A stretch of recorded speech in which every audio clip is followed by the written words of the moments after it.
General, welcome. Let's suppose that I'm appointed special counsel at the Department of Justice, and I go to the telecommunication companies, the phone companies. Let's single out AT&T, and I say, look, I know you're busy, but I want to see a copy of the phone records of a sitting United States senator. They're not going to just give them to me, are they? No, Senator, of course not. In fact, they're probably going to ask me what planet I just parachuted in from, aren't they? Yes, Senator. They're going to tell me to come back with a subpoena, aren't they? Yes, Senator. Okay. What do I have to show in that subpoena to get those phone records of a sitting? Did I mention it was a sitting United States senator? I can't remember. What do I have to show to get the phone records of a sitting United States senator? Yes, Senator, there were actually 8 sitting United States Yeah, I senators, heard that. and you would have to have cause. I'm sorry, what do I have to show? You would have to have cause to get the Good cause or subpoena. probable cause? Probable cause. Okay. Probable cause, or if it's a subpoena, deuces take 'em, good cause, to show what? You would need good cause for a subpoena ducis tecum, and what you would have to show is that you believed a crime had been committed, or there was a possibility of a crime, or that could lead to other crimes. We By the frequently, in criminal enterprises, subpoena cell By the phones. sitting United States senator? Senator, they would have to have believed you were part of a criminal conspiracy, is my understanding. Would a judge have to sign off on it? On the subpoena? Yes, Senator. Well, for a subpoena ducis tecum, Jack Smith probably took it straight to the judge. Now, the phone companies, particularly their general counsel, if they're worried about civil liability, even with a subpoena to get the phone records of a sitting United States senator. Did I mention it was a sitting United States senator? Yes, Senator. The general counsel for that phone company, let's say AT&T, they have the right to seek to quash that subpoena, don't they? Phone companies frequently do that. Yeah. And a smart general counsel for that phone company is going to call the sitting United States senator and say, would you like to weigh in on this? Would you like me to quash the subpoena? We're talking about invading someone's privacy here by a sitting United States senator. Could the general counsel for the phone company do that? Well, Senator, if they believe that a crime could have been committed, they could not tip off the person who committed the crime.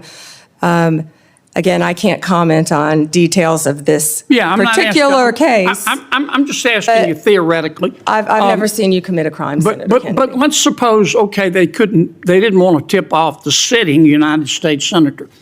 But the phone company and the general counsel for the phone company, or companies, if there were more than one involved, could say, you know, this is serious as an aneurysm. This is serious as 4 heart attacks and a stroke. This is a sitting United States senator. So general counsel would likely advise the CEO, well, you need to file a motion to quash. The telephone companies could have contested those subpoenas, could they not? Hypothetically, yes. I can't talk about the facts of this particular case. We're talking hypothetical. Senator, subpoenas are issued all the time through phone companies working with the general counsel. But they can file a motion to quash. The exchange we're dissecting today between Senator John Kennedy and Attorney General Pam Bondi is perhaps the most surreal illustration of this tension. It's a 2-act play. The first half is a clinical dissection of how the government spies on its own lawmakers, and the second is a dive into the darkest corners of the Jeffrey Epstein saga. Kennedy, with his trademark folksy yet lethal Southern drawl, isn't just asking questions, he's laying a trap. You can see it in his posture. leaning back, skeptical, using repetition as a blunt instrument to highlight what he views as an absurdity: the subpoenaing of sitting United States senators' phone records. This is the kind of deep-dive professional analysis we bring you every single day on this podcast. If you want to stay ahead of the curve and ensure you never miss out on these daily news reports and breakdowns of the 2026 political landscape, do me a favor and hit that subscribe button right now if you haven't done so. Kennedy sets up a hypothetical. If he were a special counsel and went to AT&T asking for a senator's records, they'd laugh him out of the room. He pushes Bondi to admit that to get those records, you need more than just a whim.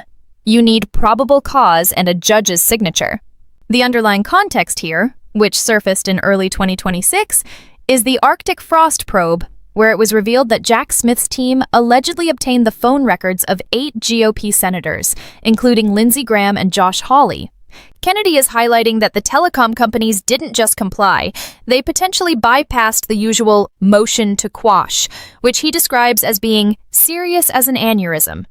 His speech is peppered with biting wit, suggesting the general counsels at these phone companies should have gone to Amazon and bought some testicles online, instead of just handing over the data. It's a vivid, albeit crude, way of calling out what he sees as a lack of institutional courage. Bondi, for her part, plays the silent operator. She stays in a narrow lane, repeatedly stating she cannot discuss pending investigations. Her body language is rigid, professional, and entirely non-committal, a stark contrast to the flamboyant energy Kennedy is projecting. They could, yes. Yeah. In any case. And if they should have filed a motion to quash, and a reasonable person would have filed a motion to quash, because this is a sitting United States senator, and they didn't file a motion to quash, they would incur civil liability, wouldn't they? Senator, typically phone companies follow a subpoena from a United States attorney. I know they do, but they don't have to. They could challenge it, Senator. Yeah. And if they don't challenge it, they better have a damn good reason. Right? Right? Senator, I can't talk about the facts of this particular This is just a case. hypothetical. In general, hypothetically, Senator, maybe they didn't recognize any of the names of the 8 sitting United States senators. Hypothetically. That was a joke. Or maybe they should have gone to Amazon and buy some testicles online. Instead of just saying, sure, I'll just show you the phone records of a sitting United States senator on the basis of an administrative subpoena. Now, do you have copies of the subpoena applications for Yes, these Senator, 8? Senator, I can't discuss anything regarding this You can't case even with tell me if you have copies? I can't discuss any of this. All right, with when are you, you I'm sorry. going to, General, when are you going to be able to discuss it? I can't discuss whether there is or is not a pending investigation, I understand, Senator. This but was let's just assume brought to light if by there is a Director pending Patel. investigation, I don't want this to get swept under the rug, okay? Because I think you're going to get pushed back from all quarters. I think the telecommunication companies are going to be all over you like a bad rash because they've got liability here for just turning over these records when they knew what was going on. I think some FBI agents may have some liability here. I think a special counsel might have some liability here. Kennedy asks a pointed question. If a special counsel is targeting a sitting senator, shouldn't the Attorney General know? He's effectively asking if Merrick Garland was asleep at the switch, or if he was the one driving the bus. When Bondi reveals that even she and Director Kash Patel only learned about some of these records very recently, it paints a picture of a DOJ that was operating in silos, perhaps even hiding its tracks from future leadership. The final stage of the video takes a hard, sharp turn into the Epstein files. Kennedy brings up a New York Post interview from October 2025 with Commerce Secretary Howard Lutnick. Lutnick, who was Epstein's actual neighbor, claimed Epstein was the greatest blackmailer ever and alleged that prominent men didn't just ignore his behavior, they participated. This is explosive territory. Kennedy is essentially asking the chief law enforcement officer of the United States if she's going to interview a sitting cabinet member about his claims that Epstein blackmailed his way into a lenient plea deal using videos of powerful people. Bondi's response here is fascinating. She doesn't dismiss Lutnick. She says if he wants to talk to Director Patel, she's more than open to it. It's a tactical retreat. She's shifting the burden of the investigation onto the FBI and Lutnick himself. If I were your special counsel and you had appointed me and I wanted to get the records of a sitting United States senator, is that something you would expect me to tell you as Attorney General of the United States? They better have. Yeah. And Do we know in this instance of the 8 sitting United States senators if they told Attorney General Garland? Senator, I just learned about this very recently, as did Director Patel, and we cannot discuss the details. I don't know many of the details. Well, maybe we ought to get Attorney General Garland here. Do you know if the special counsel told FBI Director Wray? Is that something? Let me put it another way. If I were your special counsel and you were the director of the FBI and I'm trying to get the phone records of a sitting United States senator, did I mention it was a sitting United States senator? Is that something that you would expect me to tell you as director of the FBI?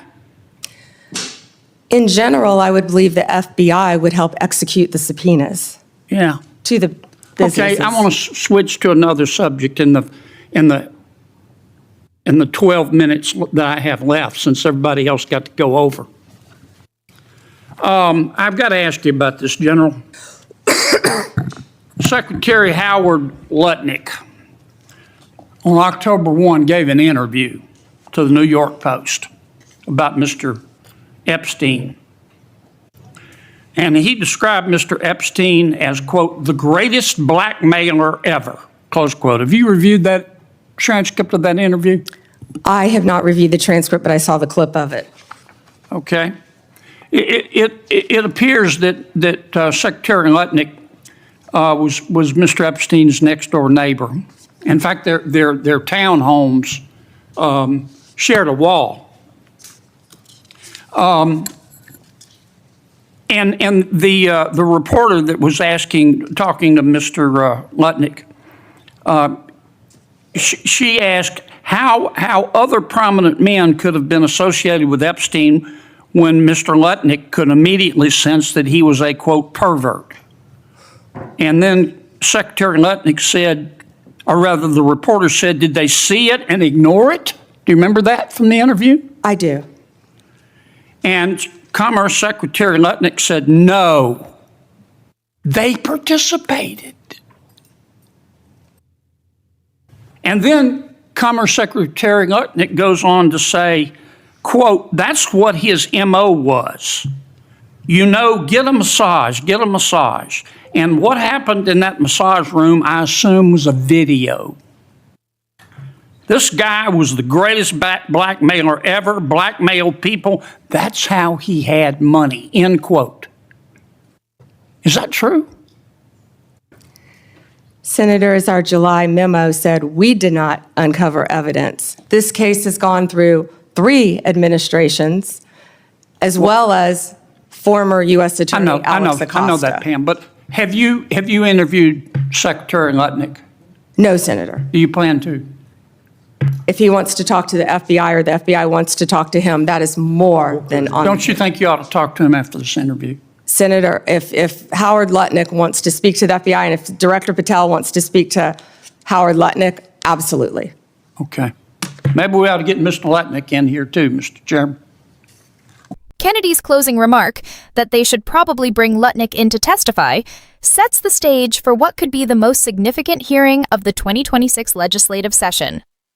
We are watching a collision of 2 worlds: the high-tech surveillance of the Arctic frost probe and the long-buried secrets of the Epstein era. Kennedy's performance is a masterclass in using hypothetical questions to expose very real, very ugly facts. If you found this breakdown helpful and want to see more of these high-stakes political analyses, Make sure to hit that subscribe button if you haven't done so already. Stay loud, stay free, and we'll see you tomorrow.